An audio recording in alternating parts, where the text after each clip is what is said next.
আসসালামু আলাইকুম বন্ধুরা, আশা করি আপনারা সবাই ভালো আছেন। বন্ধুরা, আজকে আমি কথা বলবো গরিবের ষাঁড় গরু নিয়ে, অর্থাৎ বাংলাদেশের একমাত্র সুপরিচিত ব্ল্যাক বেঙ্গল বা যমুনাপাড়ি ছাগল নিয়ে। অর্থাৎ আমরা অনেকেই কিন্তু এই বড় বড় সাইজের তোতাপুরি, হরিয়ানা, এসব রাম ছাগল, এসবের ছাগলের দিকে ঝুঁকে যাই।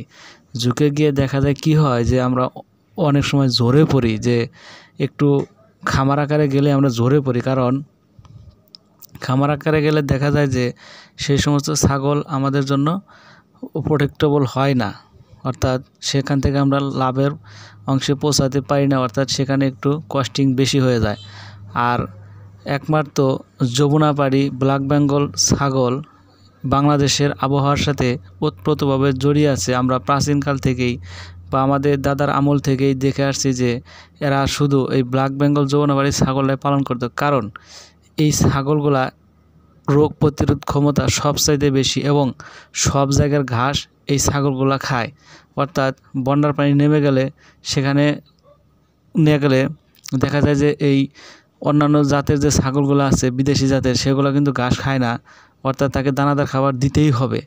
আর সেখানে ব্ল্যাক বেঙ্গল ছাগল এই চরের ঘাসগুলো, পানির ঘাসগুলো অনায়াসে খেয়ে ফেলে এবং সে ঘাস খাওয়ার কারণে যে তার একটা শরীরে রোগ ব্যাধি সেরকম আসে না, অর্থাৎ যে তারা ঠিকই থাকে।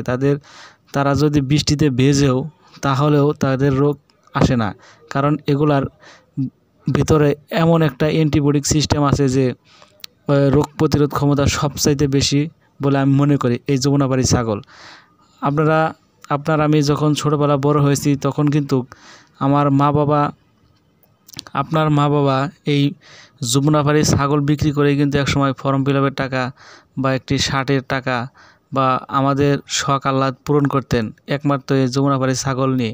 সেজন্য আমি বলবো যে আমরা যারা ছোটো আকারে খামারে আছি বা বাড়িতে লালন পালন করব, খামারের পরিকল্পনা করছি, আমি মনে করি যে আপনারা দেশি ছাগলের দিকে ঝুঁকে পড়ুন এবং দেশি ছাগলের মান বাড়ান। অর্থাৎ বিদেশি দিকে না ঝুঁকে, ওই বিদেশি ছাগল দেখা যাচ্ছে যে একটার বেশি দুইটার বেশি বাচ্চা দেয় না। সেখানে যমুনাপাড়িতে রেকর্ড আছে যে যমুনাপাড়ি ছাগলগুলা 4টি পর্যন্ত বাচ্চা দেয় এবং কি 5টিও আমি দেখেছি, তবে এটা রেয়ার বিষয়।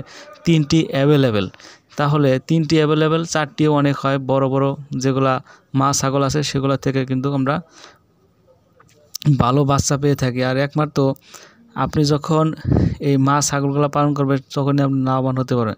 তো বন্ধুরা, আজকের ভিডিওটি বাড়ালাম না, এই পর্যন্ত। ধন্যবাদ সবাইকে। আসসালামু আলাইকুম।